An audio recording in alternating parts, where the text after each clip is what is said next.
بسم الله الرحمن الرحيم. رفيع الدرجات ذو العرش يلقي الروح من أمره على من يشاء من عباده لينذر يوم التلاق يوم هم بارزون لا يخفى على الله منهم شيء. لمن الملك اليوم؟ لله الواحد القهار. اليوم تجزى كل نفس بما كسبت لا ظلم اليوم إن الله سريع الحساب.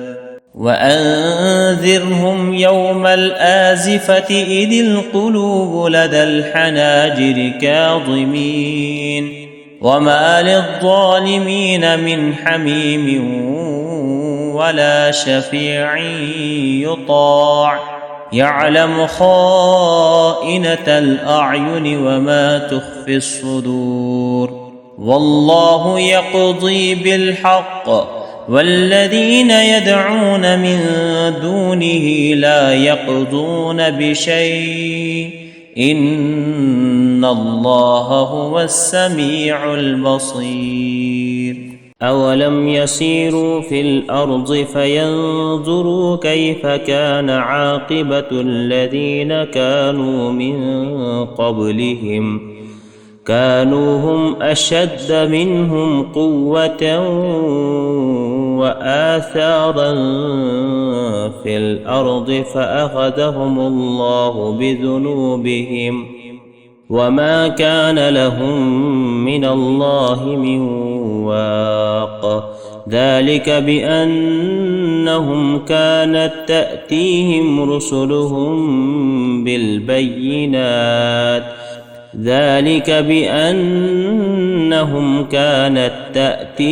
رسلهم بالبينات فكفروا فأخذهم الله إنه قوي شديد العقاب. ولقد أرسلنا موسى بآياتنا وسلطان مبين إلى فرعون وهامان وقارون فقالوا ساحر كذاب. فلما جاءهم بالحق من عندنا قالوا اقتلوا أبناء الذين آمنوا معه واستحيوا نساءهم وما كيد الكافرين إلا في ضلال.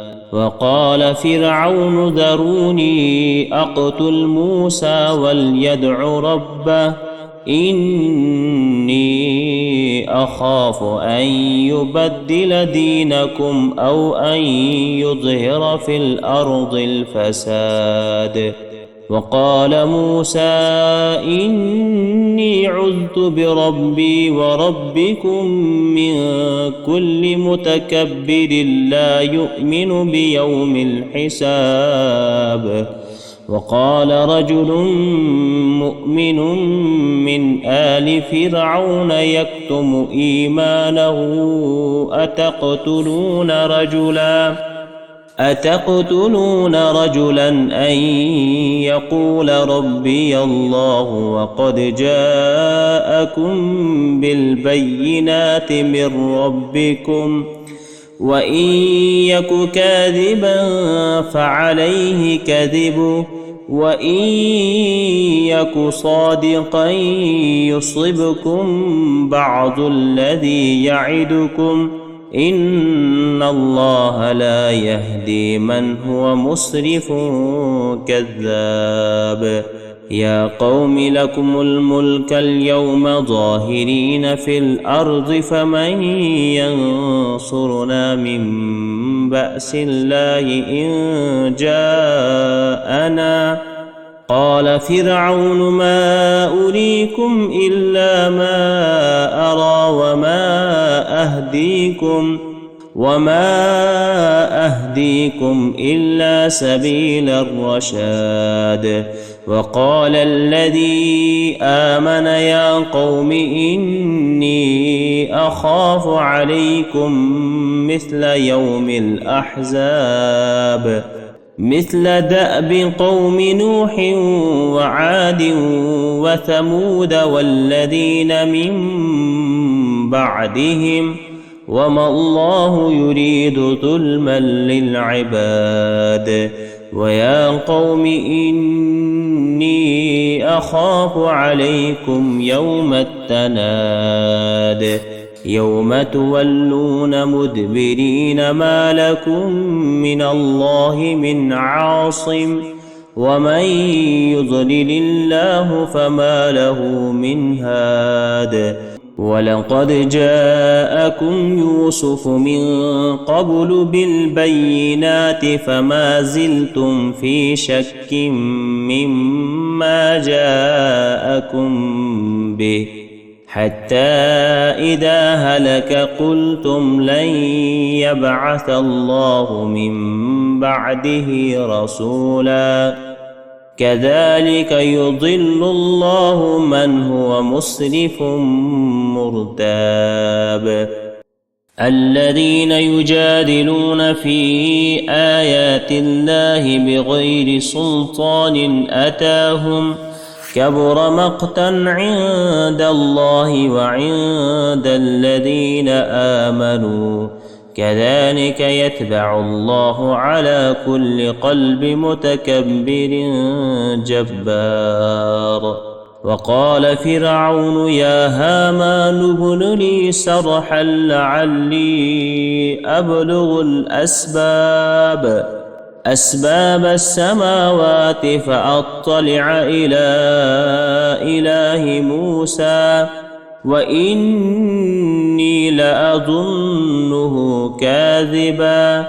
وكذلك زين لفرعون سوء عمله وصد عن السبيل وما كيد فرعون إلا في تباب. وقال الذي آمن يا قوم اتبعون أهدكم سبيل الرشاد. ويا قوم إنما هذه الحياة الدنيا متاع وإن الآخرة هي دار القرار. من عمل سيئة فلا يجزى إلا مثلها ومن عمل صالحا من ذكر أو أنثى وهو مؤمن فأولئك يدخلون الجنة يرزقون فيها بغير حساب. ويا قوم ما لي أدعوكم إلى النجاة وتدعونني إلى النار تدعونني لأكفر بالله وأشرك به ما ليس لي به علم وأنا أدعوكم إلى العزيز الغفار. لا جرم أن ما تدعونني إليه ليس له دعوة في الدنيا ولا في الآخرة وأن مردنا إلى الله وأن المسرفين هم أصحاب النار. فستذكرون ما أقول لكم وأفوض أمري إلى الله إن الله بصير بالعباد. فوقاه الله سيئات ما مكروا وحاق بآل فرعون سوء العذاب. النار يعرضون عليها غدوا وعشيا ويوم تقوم الساعة أدخلوا آل فرعون أشد العذاب. وإذ يتحاجون في النار فيقول الضعفاء للذين استكبروا إنا كنا لكم تبعا فهل أنتم